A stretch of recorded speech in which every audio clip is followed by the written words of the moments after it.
Yeah, I think it's difficult for me to give 100% clarity on any player. I'd never sit here and do that because it's football and you never know what could happen. All I can say is that Alex is happy at Newcastle. He loves the players that he plays with, the staff, the team. I've never had any issue with him, other than really enjoying seeing his talent and seeing him express himself. And certainly, I'm confident that he's going to be here at the start of the season.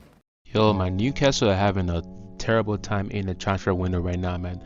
I'm speaking up of this based on the recent news that Alexander Isak put in a transfer request that he wants to leave Newcastle. And it's crazy because reports coming out saying that he wants to join Liverpool. I mean, if you didn't know this, then you might have been living under a rock. But this Isak and Liverpool story has been going on for a while now. I mean, a lot of clubs were aiming for Isak, including Arsenal. But the most likely destination was going to be Liverpool. And multiple reports of Fabrizio Romano, David Osteen, they all saying that Alexander Isak put in a transfer request, or he literally told Newcastle that he wants to leave this summer and he's looking at other opportunities. And I'm saying it that Newcastle, if they weren't in the Champions League, he for sure was going to leave. But it's a surprise to me that even though they're in the Champions League, he still wants to leave Newcastle. And you can say that he already got some Champions League experience already playing with them last season. But it was a shocker that he just didn't care and he wants to leave. And this comes as a surprise because I'm sure going into the window, Alexander Isak was Liverpool first choice. And reason being that Liverpool went to Newcastle, and they approached Newcastle asking if Isak was for sale, and Newcastle basically told them no, this player is not for sale this summer. So second choice on that list for Liverpool was Hugo Ekitike. They spent a lot of money on, I don't know, 79 million, 80 million or something like that. And we recently got the year ago, maybe like a couple days ago, maybe a day or two ago, that Hugo Ekitike just joined Liverpool. And if you were monitoring the reports, Newcastle were also aiming for Hugo Ekitike as well, too, in anticipation that Isak might go.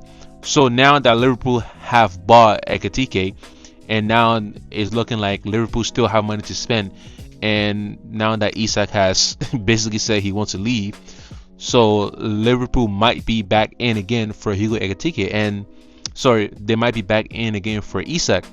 And this is crazy because Callum Wilson recently left Newcastle, and the option they were going for in Hugo Ekitike is now a Liverpool player. So if Liverpool buy Isak, then Newcastle are going to be in a lot of trouble because however way you want to say it, with Alexander Isak, Newcastle is a much better team with him compared to without him.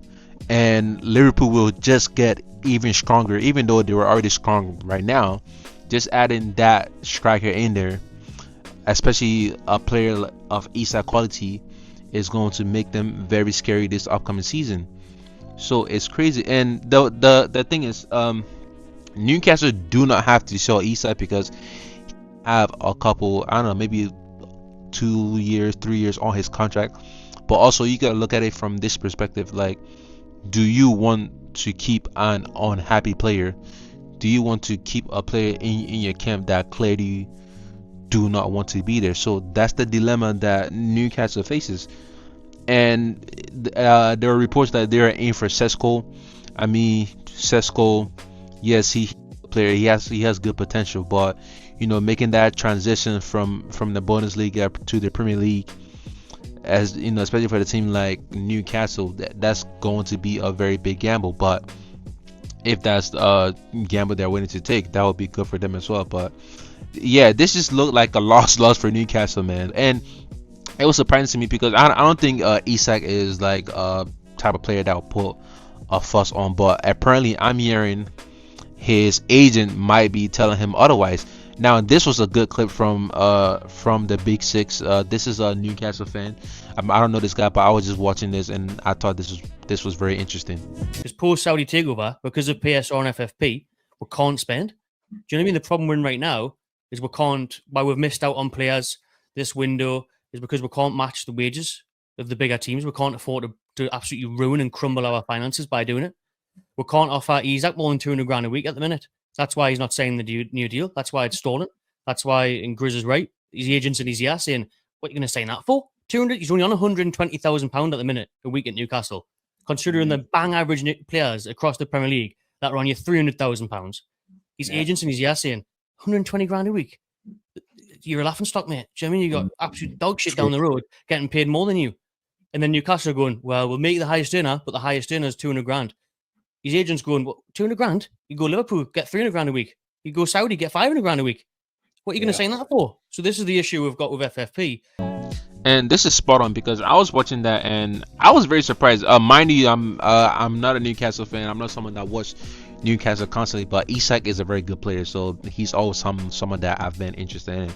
However, I didn't even know he was on 120 grand per week. And this is crazy because you got bumps in this league that are not even scoring the same amount of goals he's scoring, or that doesn't have the same amount of importance to their team, that are making way more money than this guy every single week.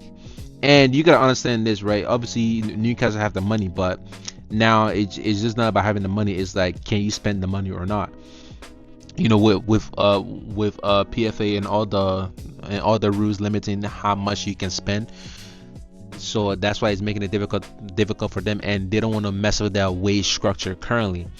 But yeah, his agent, you can see how you can say, oh, he's slimy or whatever it is. Like, he's just doing his job. He's doing the best he can for his client. And if I'm looking at it, I'm like Isak, bro. I'm like, yo, like I can get paid triple or double the amount that I'm being paid here. And even if Newcastle give him that new contract where it is 200 grand per week or something, he probably go to Liverpool. He probably make way more than that. It probably upwards of 300 grand every single week. So, hey, it's a win for Isak regardless of what it is. But Newcastle really have to do something, you know, this winter, because they are just taking L's left and right. They are taking L's left and right so far this window. Like, I'll be on the watch out for the Sesko thing and see what happens on there. But let me know what you guys think. If you guys are Newcastle, what will you do? Will you guys sell? Will you guys sell Isak? Will you guys force him to stay? And mind you, if a player doesn't want to stay, will you actually force the player to stay? Anyways, guys, like the video, subscribe to the channel, hit that bell. Thank you for watching.